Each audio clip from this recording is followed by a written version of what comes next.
Bueno, escuchábamos allí el mensaje a la nación del presidente Pedro Castillo y ahora nos enlazamos rápidamente con nuestro primer invitado, quien es el ex congresista Richard Arce. ¿Qué tal? Bienvenido al programa.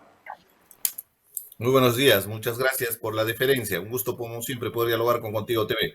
Un gusto, por supuesto, señor Arce. Y bueno, realmente hoy es un día bastante movido, muy agitado y lleno de mucha información y gran expectativa sobre lo que va a ser la tercera moción de vacancia presidencial. ¿Usted considera que esto va a prosperar? Definitivamente, ¿no? Es un escenario donde tenemos al presidente Castillo contra las cuerdas y por sus propias acciones. Los actos de corrupción que se han ventilado por medios de comunicación, evidentemente que comprometen seriamente al presidente Castillo.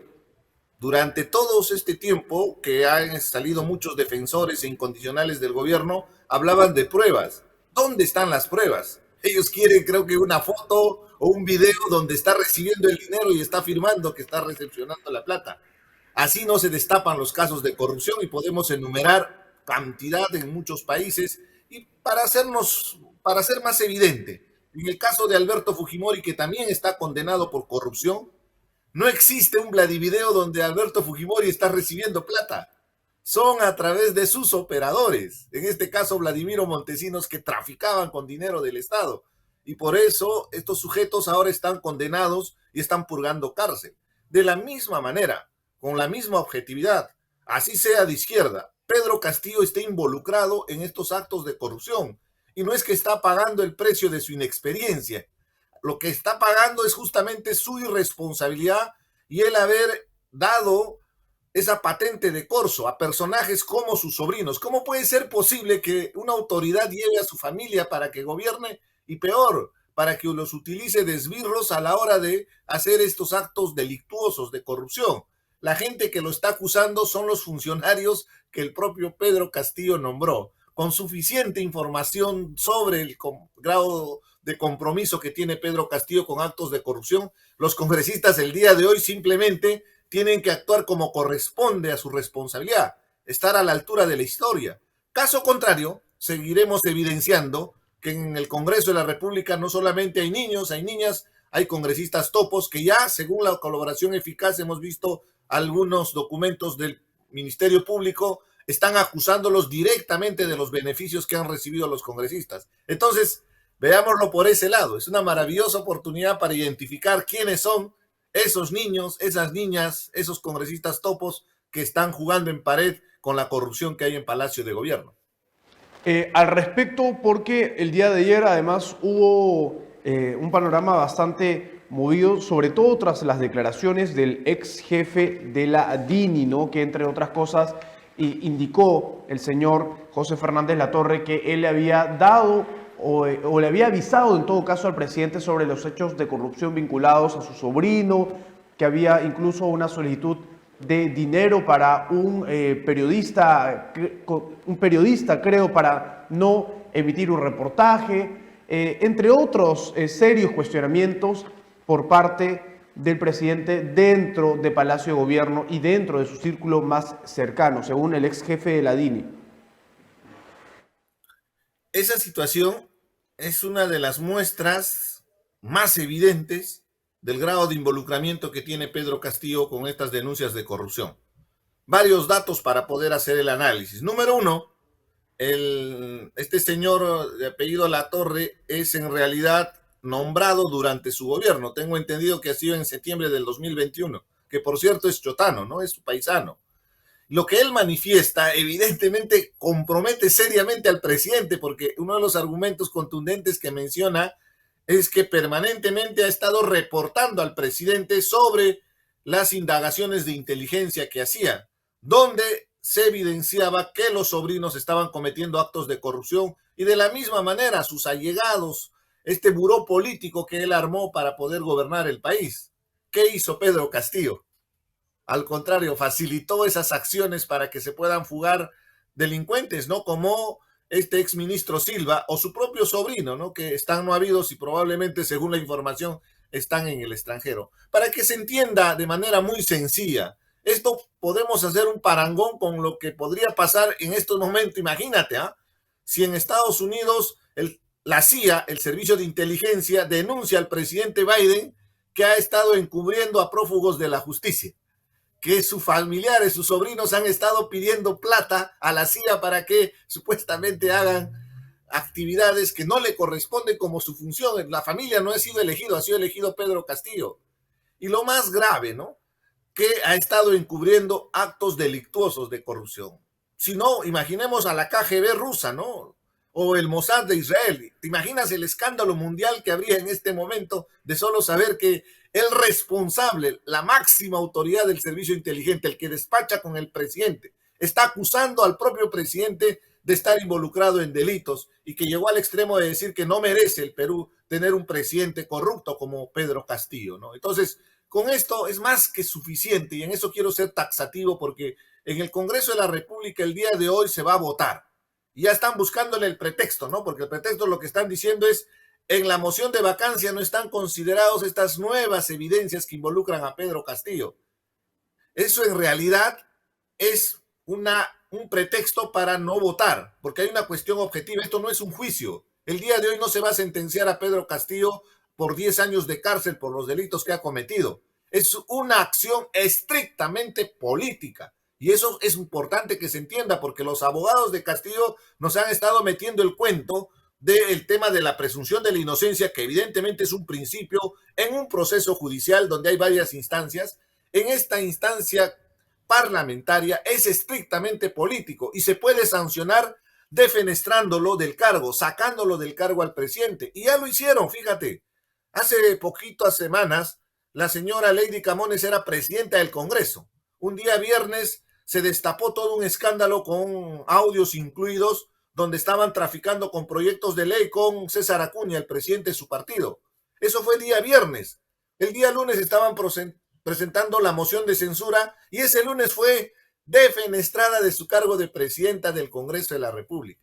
Es eso muy importante que se tiene que entender, que esa es una acción política, es una sanción política y ante las evidencias, porque eso es suficiente los indicios de actos de corrupción, en esta circunstancia corresponde la vacancia presidencial. Es insostenible. Ayer vi a un presidente medroso, pusilánime, que trataba de negar, decía, se parecía a Fujimori, porque solo le faltó gritar, soy inocente, ¿no? Como caracterizó, porque estaba diciendo, yo no soy corrupto. Con tantas evidencias, realmente es indignante lo que viene aconteciendo en Palacio de Gobierno.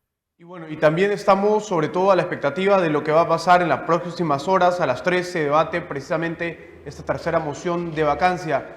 Le pido por favor, señor Arce, que se mantenga enlazado con nosotros. Tenemos que irnos a una brevísima pausa, pero al regresar continuamos con la entrevista.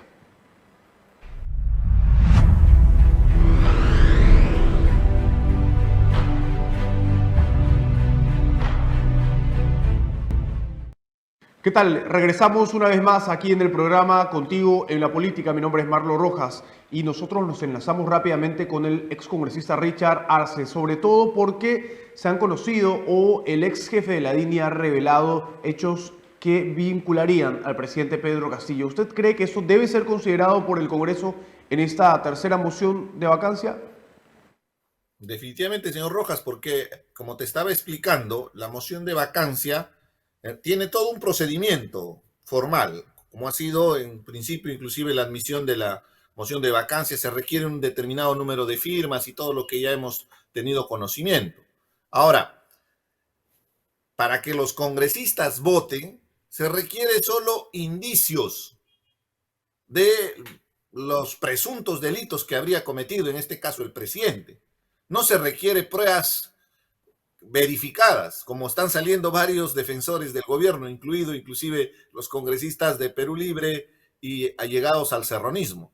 Acá no hay ninguna sentencia. Entonces, dentro de la presentación de la moción de vacancia, estas nuevas evidencias que han sido destapados justamente por el ex jefe de la DINI y también por Salatiel Marrufo, el operador que tenían en el Ministerio de Vivienda, donde ya se comprobó la coima, porque la empresaria que pagó la coima ha dicho que pagó y entregó dineros y entregó una casa, y el señor Salatiel Marrufo, que trabajaba como operador del exministro Heiner Alvarado y del presidente de la República, ha dicho que sí han recibido coimas y esas coimas eran para él, para Heiner Alvarado y para Pedro Castillo. con suficiente información indiciaria, evidentemente que se tiene que considerar a la hora de la votación. Caso contrario, es muy simple, porque ya ha salido una lista de nombres también de congresistas.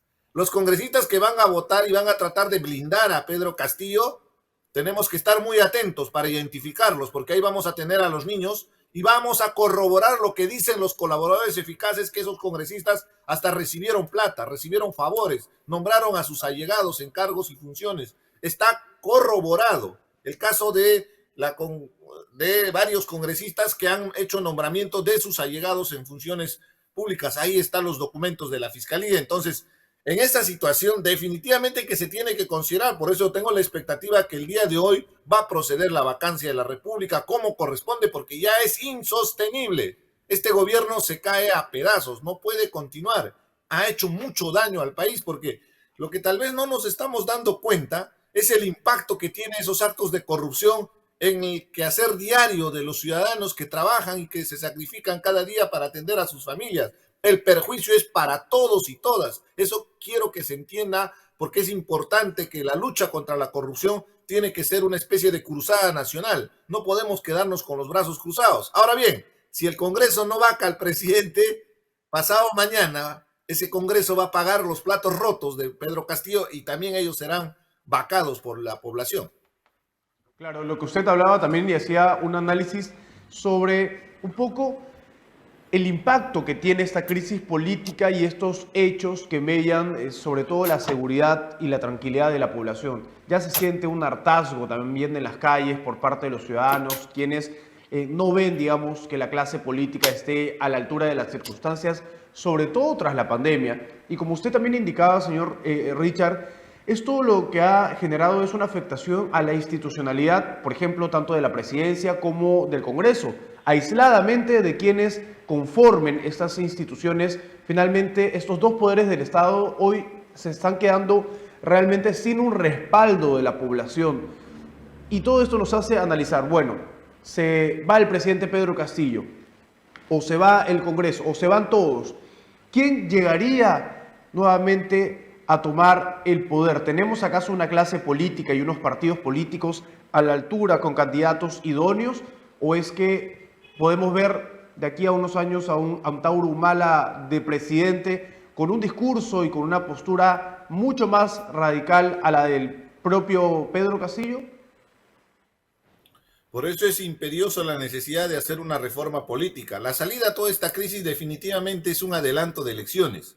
Y para ello es importante que se llegue a consensos. Tiene que suceder como pasó el año 2000, cuando Fujimori renunció por fax y huyó del país. En ese momento, los presidentes del Congreso y sus vicepresidentes de la mesa directiva eran fujimoristas. Ellos tuvieron que declinar de su cargo y el Congreso tuvo que elegir a un nuevo presidente. Y así es que sale Valentín Paniagua como presidente del Congreso, porque evidentemente iba a haber una sucesión de poder. En eso tenemos que ser muy respetuosos y tenemos que seguir en estricto todo lo que corresponde al procedimiento de la transición de mando. En este caso asumiría la señora Dina Boluarte. Pero objetivamente, estamos viviendo una profunda crisis. Y regreso al tema de la reforma política. Es clave que si se logra la vacancia del presidente Pedro Castillo, tanto Dina Boluarte como este Congreso tendrían que comprometerse en un periodo corto, no creo que sea más de un año, de hacer estas reformas políticas y convocar a nuevas elecciones para salir de este marasmo, para salir de esta situación crítica a la que nos ha llevado la clase política. Porque caso contrario, vamos a volver a lo mismo. Y si te darás cuenta, estamos yendo de tumbo en tumbo. Y este problema no viene solo con Pedro Castillo. Este problema viene desde el 2016, cuando Keiko Fujimori no aceptó los resultados electorales donde ganó Pedro Pablo Kuczynski y hemos tenido una serie de acciones que terminó con la disolución del Congreso, con la vacancia de presidentes y en un periodo tan corto una inestabilidad política que afecta directamente a un país que en este caso y esta circunstancia está saliendo de la pandemia, de una crisis económica bastante dura que la está sobrellevando los ciudadanos de a pie, gente que trabaja y tiene que atender a sus familias. Y los políticos lo único que estamos haciendo es justamente en esta lucha fratricida de estar destruyendo la institucionalidad. Y ese tema también es determinante, porque la figura, la institución de presidente de la presidencia de la República y la del propio Congreso de la República en este momento están totalmente desacreditados. Tiene que recuperarse esa confianza y la única alternativa es un adelanto de elecciones. Señor Arce, le pido por favor que veamos a continuación en la pantalla porque hay más revelaciones y precisamente Panorama ha hecho un tuit, vamos a dar cuenta a continuación en pantalla completa y dice en la parte final de este documento que sería precisamente o respecto al caso de la empresaria Sada Goray y el ministro Heiner Alvarado, antes de entregarle al presidente Castillo, decidió primero cancelar sus deudas ante una inminente denuncia de un empresario. Dice lo siguiente: el deudor paga en la fecha de la firma del presente documento la suma de 70.000 soles en efectivo y lo que es entera satisfacción del acreedor. Vemos el otro documento. Dice: las partes declaran en la redacción y suscripción de este documento no ha mediado vicio alguno capaz de invalidarlo y además que están de acuerdo con todas y cada una de las cláusulas contenidas en el presente documento y en la señal de conformidad. Tiene la firma del exministro de Transportes y Comunicaciones y también del Ministerio de Viviendas, el señor Heiner Alvarado López. Lo que indica este documento, precisamente según la declaración de Sada Goray, es que con los 9 millones de coima, la empresaria y el ministro Heiner Alvarado, antes de entregarle este dinero al presidente, primero decidieron cancelar sus deudas ante una inminente denuncia de un empresario. Esto se va a tener que analizar precisamente. Tenemos en este documento incluso el nombre del exministro y del monto. ¿Qué van a decir de esto finalmente los ministros actuales de este gabinete, el gabinete de la premier Betsy Chávez? ¿Qué van a decir los congresistas? Esto no es prueba suficiente realmente para que motive una actuación correcta y sobre todo bastante concreta por parte de los congresistas, señor Arce. La verdad no sé si reírme o llorar viendo tanta decadencia, tanta podredumbre que se viene cayendo a pedazos en el gobierno de Pedro Castillo. Lo que entiendo del documento es que existía una deuda que tenía Heiner Alvarado y que se ha pagado con dinero de la coima para cubrir sus responsabilidades, porque el documento y la letra corresponde al año 2017. Es que para eso han entrado. ¿Te acuerdas la frase memorable de Pedro Castillo? No más pobres en un país rico. Lo que se olvidaron de explicarnos era que era de gente de su entorno, ¿no? Los que iban a enriquecerse. Y recuerda bien un detalle determinante, ¿no? Si habían 2 ministros que eran incondicionales, inamovibles, y lo dijo Mirta Vázquez, lo dijo inclusive a Bugatás, y podemos seguir enumerando a varias personas que estuvieron en el cargo de premierato o que fueron invitados para asumir esa responsabilidad, era que la condición era que era inamovible el delincuente de Juan Silva y este inefable personaje de Heiner Alvarado. Y han continuado, o sea, se tumbaba gabinete porque, recuerda, hemos tenido creo que son 180 ministros en menos de año y medio de gobierno, y los que se han mantenido incólumes, que pase lo que pase, venía terremotos, todo lo que quieras, pero seguían en el ministerio, era Juan Silva y Heiner Alvarado. Ahora entendemos el por qué, ¿no? Eran operadores. Te repito, y es muy importante que nuestra población entienda, los actos de corrupción lo hacen a través de operadores políticos, de gente que se encarga justamente de mover estos dineros. En el caso de Pedro Castillo, sus operadores eran estos ministros y era este Salatiel Marrufo, este Beder Camacho, este Bruno Pacheco. Impresentables, delincuentes, ¿no? Gente con la que se rodeó Pedro Castillo y que no venga nuevamente con el cuento de que él no sabía, que se han aprovechado de su confianza, que esto es sin experiencia. ¿Hasta qué extremo? O sea, está gobernándonos un presidente que alega la responsabilidad, su inexperiencia. Para eso entró a gobernar todo un país, más de 30 millones de peruanos. Imagínate el riesgo, la analogía es simple. Está conduciendo un bus por una carretera agreste, está subiendo una montaña donde hay curvas y hay precipicios. Va a alegar que el que está conduciendo que tiene inexperiencia. ¿Qué haríamos la gente que estamos en el bus? inmediatamente nos paramos y nos bajamos del bus. Preferimos seguir la ruta caminando, porque evidentemente con la inexperiencia de que alguien que conduce el país nos va a llevar al cadalso, nos va a llevar al abismo. Entonces, seamos conscientes, acá la lucha contra la corrupción tiene que ser frontal. Acá no tiene nada que ver a su condición humilde, su procedencia. Yo soy provinciano, soy andahuaylino, soy apurimeño, quechohablante, pero eso no tiene absolutamente nada que ver con temas estrictamente de responsabilidad personal cuando se comete actos de corrupción. Así sea de derecha, sea de izquierda, sea pobre, sea rico, si se ha involucrado en actos de corrupción, tiene que responder a la justicia. Y en este caso, Pedro Castillo no tiene argumentos para la defensa. El día de ayer dio un mensaje a la nación y se notaba el miedo y la desesperación que siente frente a una situación, porque si el día de hoy lo vacan, con todas estas pruebas, Pedro Castillo termina en cárcel, sale de Palacio de Gobierno a la cárcel. Pero quiero darte un dato de una hipótesis que estoy apreciando, porque estoy notando esta situación, que probablemente se dé la vacancia y Pedro Castillo no va a querer salir de Palacio. Ya se le salió a su ministro Chero, que en realidad Chero, Sánchez, Salas no son defensores de Castillo. Eso, perdón, no son ministros de Castillo, son simples escuderos que se dedican todo el tiempo a estar defendiéndola y con impunidad manteniendo a Pedro Castillo en el poder. Ese es su único objetivo. Entonces, habría que estar muy atentos a esa circunstancia porque no queremos que haya confrontación, no queremos que haya violencia en las calles y menos que hagamos un ridículo internacional viendo a un presidente que se va a pertrechar en Palacio de Gobierno, que va a pretender encadenarse a las rejas de Palacio para no salir.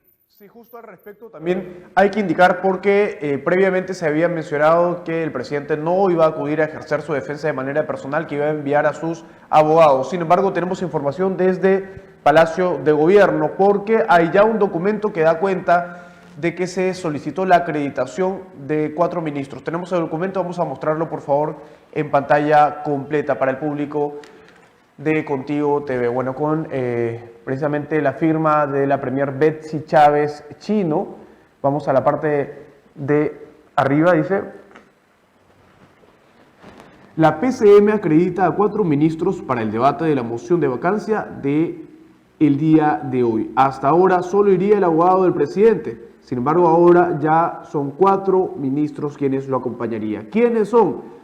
Dice ahí en el documento: ministro de Relaciones Exteriores, César Landa Arroyo; ministro de Justicia y Derechos Humanos, Félix Chero; ministro de Comercio Exterior y Turismo, Roberto Sánchez Palomino; ministro de Trabajo y Promoción del Empleo, Alejandro Salas, quien constantemente declara a la prensa no para hablar sobre su sector, sino para ejercer una defensa quizás del presidente Pedro Castillo ante los hechos políticos.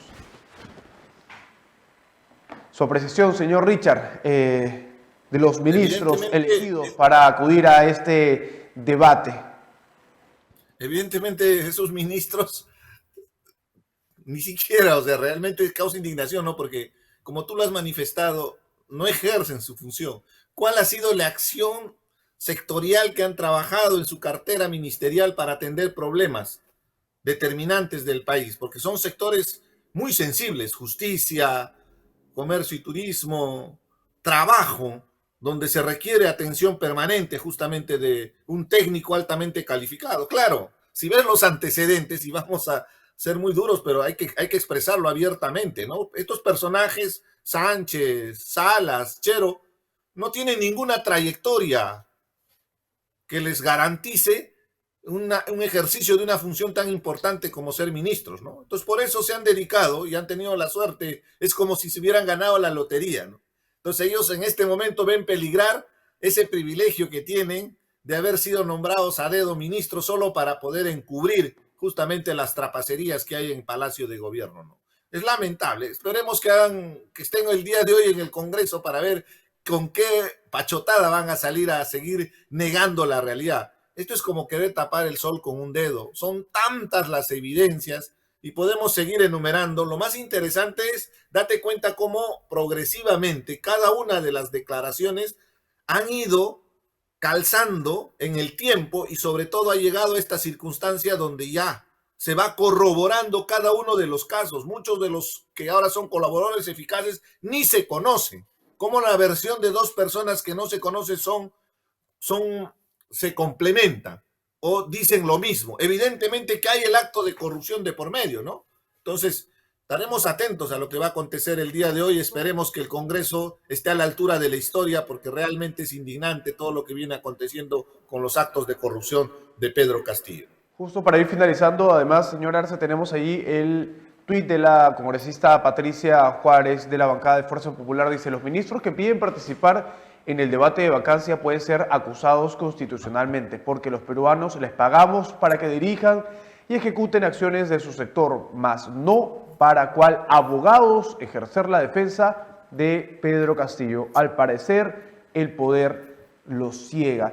Y entre esta lista hay que ser sinceros, y el nombre que llama bastante la atención, porque además es un profesional de amplia trayectoria en su sector, y es el canciller César Landa, que ha sido incluso reconocido por su trayectoria a nivel internacional y que hoy también ve mellada esa imagen debido a los hechos que vinculan a el Poder Ejecutivo.